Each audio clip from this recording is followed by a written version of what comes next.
iPhone has a long history of blank of death. I remember for a while there were texts of death. And I remember specifically because I told Shu about a text of death. And then he sent it to me and my phone broke. That was good times, good times. Welcome to another episode of Bourbon and Breaches, where we cover one of our favorite bourbons and the top 5 most interesting breaches from this last week. I'm Steve. Mike. Shu. Nikki. Okay, great. And let's jump right into the bourbon. So for today, we have a special bourbon. We have the Wild Turkey Longbranch. And Nikki will be doing the tasting. Nikki, do you have the Longbranch on hand? I sure do. This hand. Great. I see you've got about half a bottle available. So I'm betting that it's a pretty good bourbon. It's pretty good. So a little bit about Wild Turkey Longbranch. This is a new bourbon from Wild Turkey. Looks like 2019 was the first time that they started entering it into competition. So Wild Turkey, obviously an old brand, but this is a fairly new version of it. It is a 2020 double gold winner from the San Francisco World Spirits Competition. That makes what? Is this the 5th double gold winner that we featured? At least. I think we're 4 out of 5 or 5 out of 6.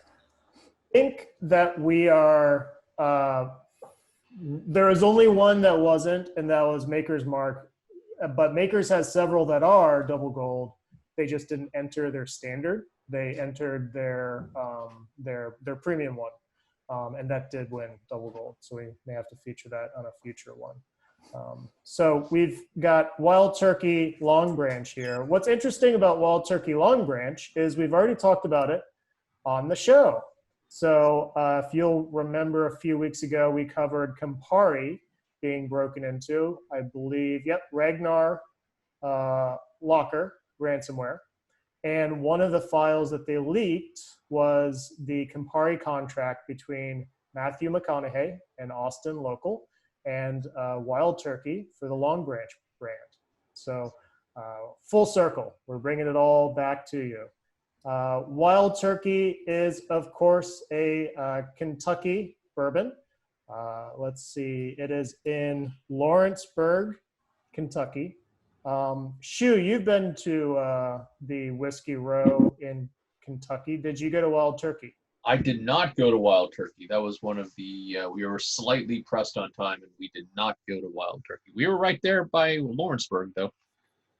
Missed opportunity. Missed opportunity indeed. Certainly Wild Turkey is a very well-known bourbon. And let's see, if you're in Louisville or Lexington, clearly a favorite place to stop. Look at this beautiful building. I would just stop for all the turkeys. Look at that. Let's talk about the Longbranch. So I'll have Nikki do the tasting, but final notes on Longbranch. It is an 8-year-old bourbon. It is 75% corn, 13% rye, and 12% malted barley. So from this, I'd expect some strong notes of corn, some rye spice, and then some mild sweetness from the malted barley. MSRP is $40. So I'm going to hold the bottle up to the camera right here to try to get the color very close to caramel.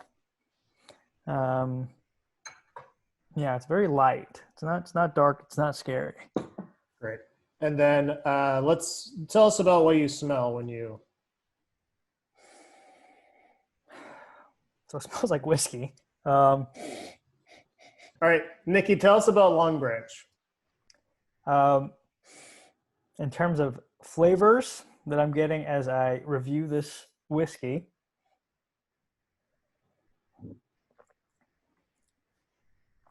I'm getting a lot more on the sweet side. So caramel, toffee,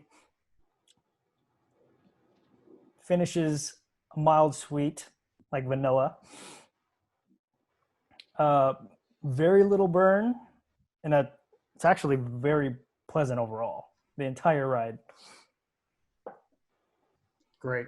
At $40 a bottle, would you recommend? Highly, yes. I thought it was going to be just kind of gimmicky because it's Matthew McConaughey, but it's a legit enjoyable bourbon to drink. Great. Well, there you have it. Whiskey review by Nikki Longbranch. Find it at your local stores. I don't have Longbranch, but I am having some Makers. Shu, what are you drinking? And finish up the bottle of Woodinville from last week. I'm drinking it out of a Bulbasaur Pokemon pint glass. So it's not full of whiskey, but there is a little bit there. The Woodinville, another double gold winner. So yeah, and actually, as an update to my last review, the more I drink it, the more I appreciate it. I think it was a solid first time around. I think I kind of like it this week. Well, good. Well, let's jump right in. Nikki, what do you have for us this week? The first one that I sent you guys for review is actually a video. It comes out of BBC News. BEC, or business email compromise hacking, is one of the most common types of cyber attack, which the FBI says costs more than £6 billion a year. And experts say Nigeria is its epicenter. This story came after an Instagram influencer was arrested, and it basically uncovered the lavish lifestyle that are being lived by a bunch of folks from Nigeria that, instead of pretending to be a Nigerian prince, are emailing people as a CEO, a VP, director to gain access into companies. So it's the evolution of the Nigerian prince scam. What are you guys' thoughts? I would say that if you did not watch the video, please watch the video because it was great. So, pretty good. Guy's name is Hush Puppy. Yeah. The scenes of him in the private jets, indeed a Instagram influencer. Very impressed with that man. And then he was arrested in Dubai. So the Right. Dubai police actually had high quality footage of the arrest. Yeah. When they went into the hotel, got the guy, arrested him, threw him back on the private jet to go, oh, he's actually awaiting trial in the US in the spring and could face up to 20 years. It was great editing by BBC to show his videos from Instagram to show how he's living the life and then cut to the arrest video. Yeah, Dubai is an interesting place to hang out, but not where I would want to be arrested. So I think him going to Dubai was really what his downfall was. To my understanding, the whole Nigerian Prince crime, as well as a lot of digital crimes, are not actually crimes in Nigeria. It's perfectly legal. I don't know if that's true. Did the video go into whether or not it was illegal in his home country? Cybercrime it's going to be a $6 trillion industry soon. So trillion, we're talking about, it's an industry worth trillions of dollars each year. A $1 trillion industry will never be illegal worldwide. There's always going to be some country or some jurisdiction that is more than happy to take, a little payoff and let you operate free and clear. So yeah, that's the thing. People need to realize cybercrime is here to stay, just like organized crime was during Prohibition. And the only way to be safe is you have to make sure that you're on guard for this type of information, you're informed, you're taking precautions. In the U.S. laws are very restrictive. They don't even allow you. There's something called hack back, and it's sort of a gray area. It's illegal, but sort of not illegal. Where if a hacker is hacking you, you could try to hack them back to remove the threat. But it's a very controversial topic. Yeah, sort of following up on that. There's this is nothing new.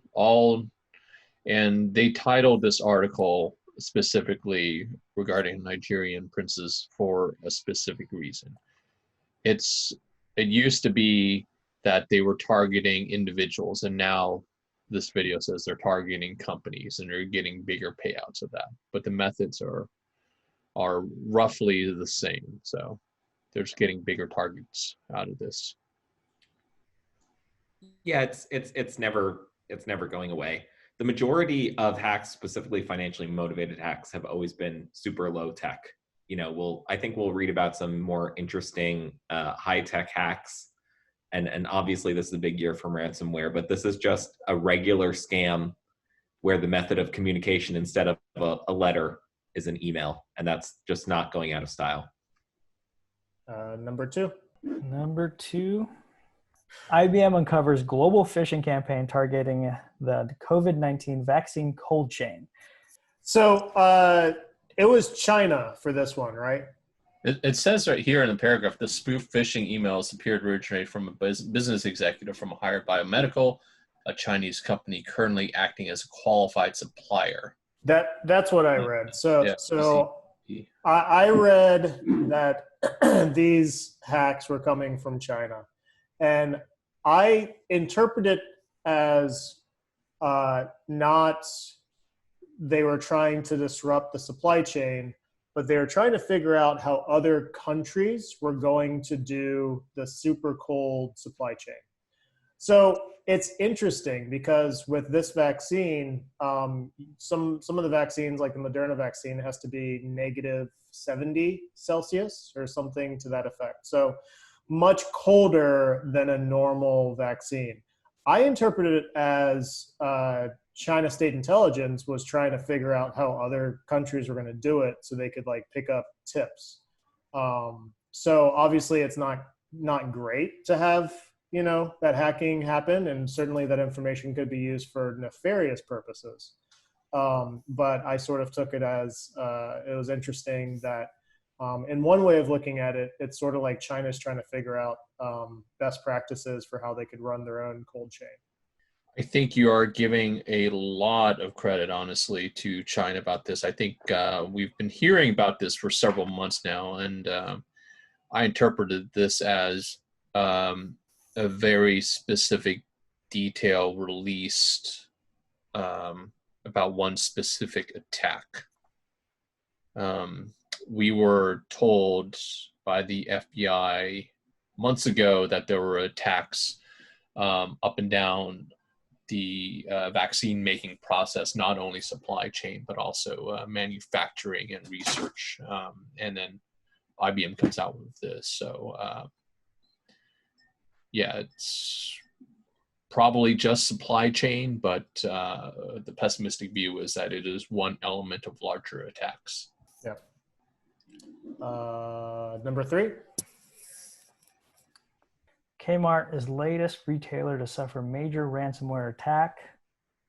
I didn't know Kmart was still in existence. Which is what we all said when you sent this. It's still there. They're on the computers. They're on the web. So U.S. retailer faces disruption as a result of ransomware attack. According to report, attack encrypted a number of servers operating on the Transformco network. This is the egregor ransomware operation that has hit Barnes & Noble, Ubisoft, Crytek, a number of other companies. As of now, it is unknown what data has been stolen, how many devices have been encrypted, or the ransom amount demanded. It is big news that even a company that has been around forever is facing yet another hurdle. What do you guys think? So I first saw this one directly from egregor. I was looking at new data breaches in Hack Notice, and I saw Kmart. I said, "Cool, Kmart still exists. Good for them." and then promptly added it to our system. Yeah. So I mean, egregor's making a name for themselves. They showed up out of nowhere, and they just blew up. So they're a highly proficient ransomware group. Kmart. just to be clear, we're upset about that. Yes. It could sound like Very they were, upset. first round draft pick out of Kentucky or something, having a good rookie year. But we don't condone it. We do No. not condone it. No. I respect the technical competency within that ransomware gang. That gang is going places. But yeah, I mean, who knew? Kmart still around. I remember back in the day. This was really back in the day. Kmart was the only place where you could get like a slushie. Were they doing soft pretzels at the time? Nothing goes with a slushie like a soft pretzel. No. No. Oh. No. And popcorn. Oh, so good. Yeah. I don't know, man. Kmart, same stuff as Walmart. Maybe the Walmart has some competition there. Kmart has a website. Do they do e-commerce? That's the question. They must. E-commerce? Walmart didn't do e-commerce for the longest time. Well, yeah, they're crushing it. Who would think I'm going to go to Kmart and buy some clothes for Christmas? You're rolling to I'm gonna Kmart, go past the bouncy balls directly to the Huffy bikes where you ride them around the store, run a little section, grab yourself a slushie on the way out. To put a twist on that, I'm going to go to Kmart.com. I don't think anyone's ever said, I'm going to go to Kmart.com Right, to buy right. something. They may say, I'm going to go to Kmart to buy, Right. Yes. whatever. Yes. But Kmart.com. Now you know. Kmart.com. They still exist, but they're currently being ransomed. So maybe. Yeah. I really wonder how eGregor picks their targets. I think this was an interesting attack from a software architecture standpoint because Transform Co., it says in an article, they own several companies, their holding company owns several brands, including Sears. Wait, Kmart owns Sears? They're under the same holding company, yeah. Yeah, that's a bad purchase. Yeah, but they somehow segregated this attack to just Kmart, or they were Transform Co. segregated that architecture to just Kmart being affected. Very thoughtful ransomware. A very thoughtful thing, ransomware. Yeah. Breach number 4. Watch this Google hacker pwn 26 iPhones with a Wi-Fi broadcast packet of death. Hopefully you guys watched the video, but if not, don't worry. I've got a couple Excellent of video. notes. Great video. Pretty neat. So Google Project Zero hacker by the name of Ian Beer found a way to hack and take full control of any nearby iPhone with a Raspberry Pi and just $100 in Wi-Fi gear. This bug has been fixed a long time ago, so not to really worry, but it's just kind of fascinating to see the process of this. The bug was fixed in May, and Beer suggested that the bounty, which could have been an upwards of $500,000, should be donated to charity, which was pretty neat. Did anybody here not watch the video? I did, and one cool hack. So the coolest iPhone hack I ever saw is now they're taking control of them, but they used to just blow them up. This was a proof of concept hack, I think, from 2017 or 2018. But my favorite one of all time is it was a wireless hack exactly like this, but it convinced every app simultaneously that it was 1969, and therefore their SSL certs were out of date. And so every app simultaneously reached for a new cert until the entire phone overheated, melted, and exploded. And it did that just by doing a super strong Wi-Fi signal. So your phone is casting around for the nearest open Wi-Fi signal, latches onto it, connects automatically without asking you to authenticate, and then your phone blows up. So just taking control is pretty tame.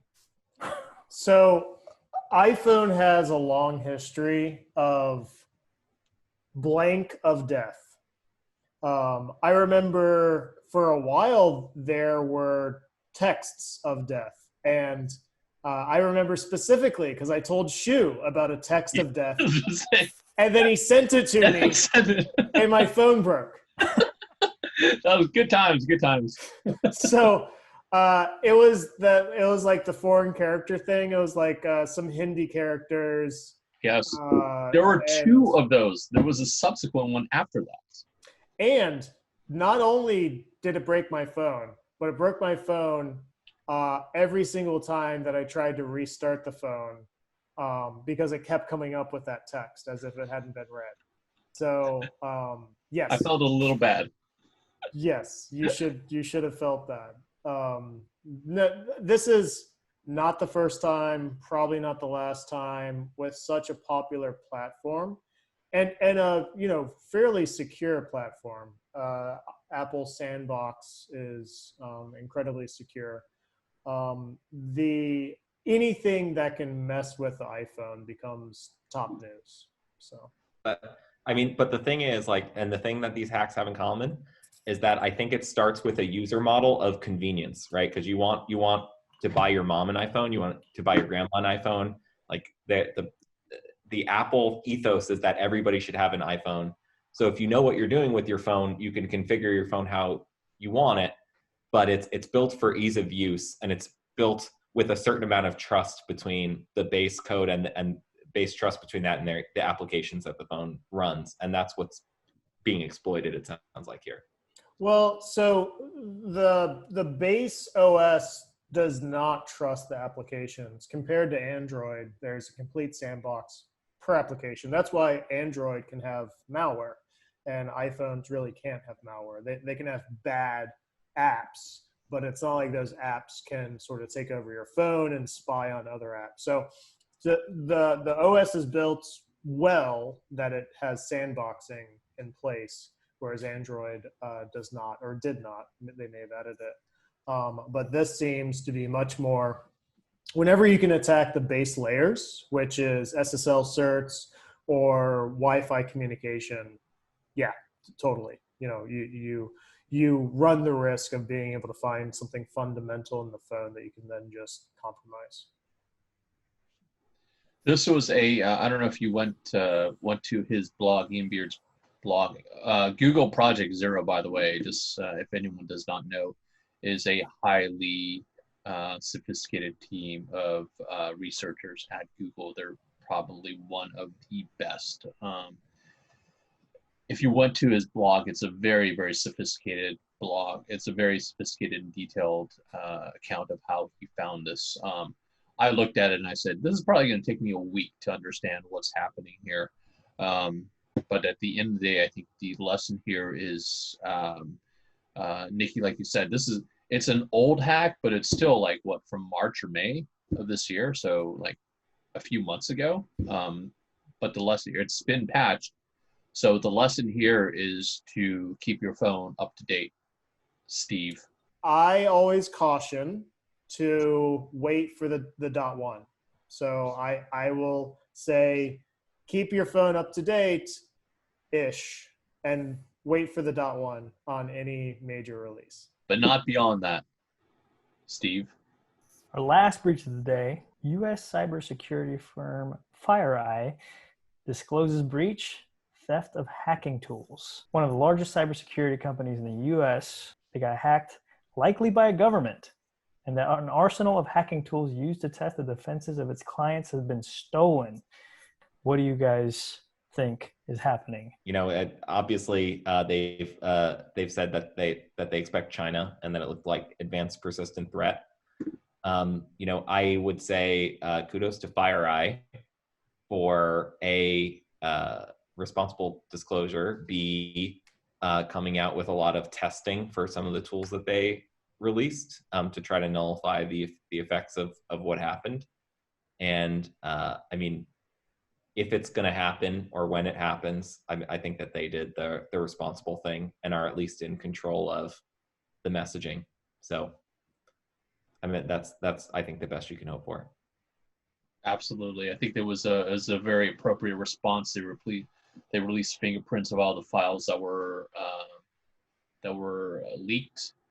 Taking a step back, FireEye, if people don't know, they are security researchers, I guess, or consultants. I'm not sure how you would describe them.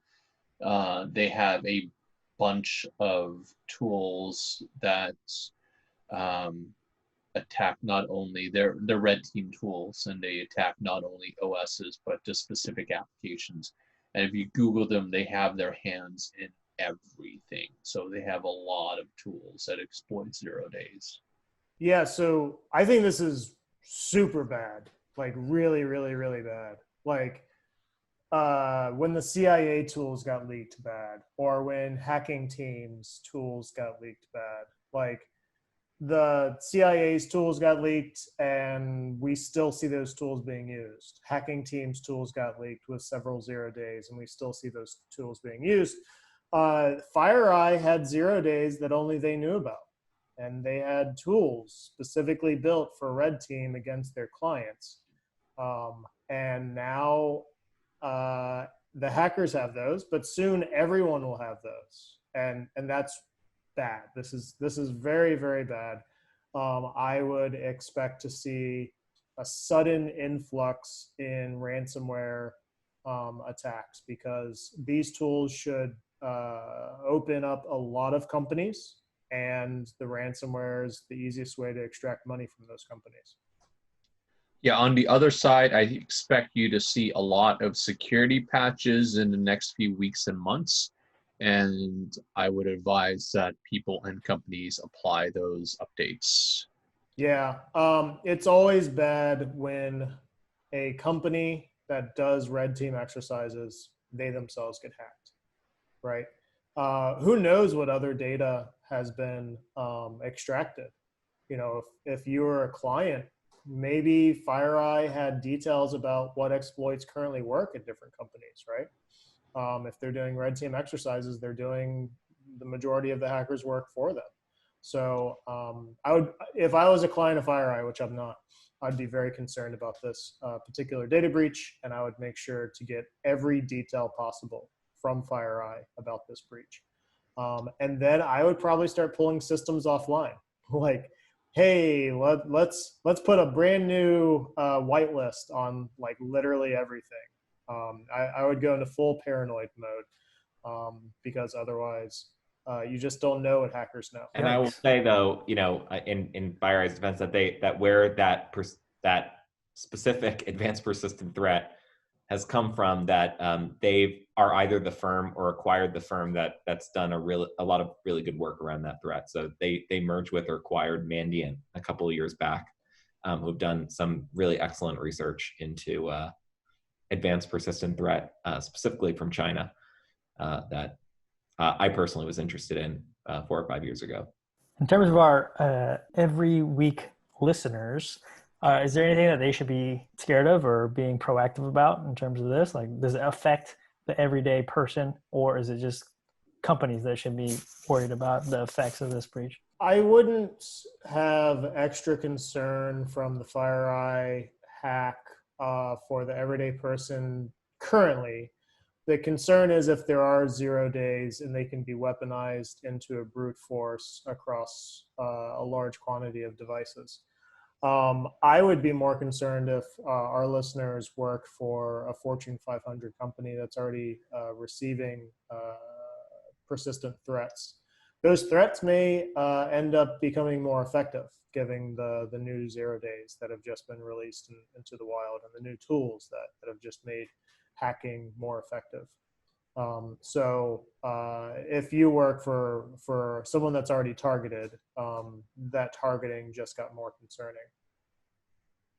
I don't know.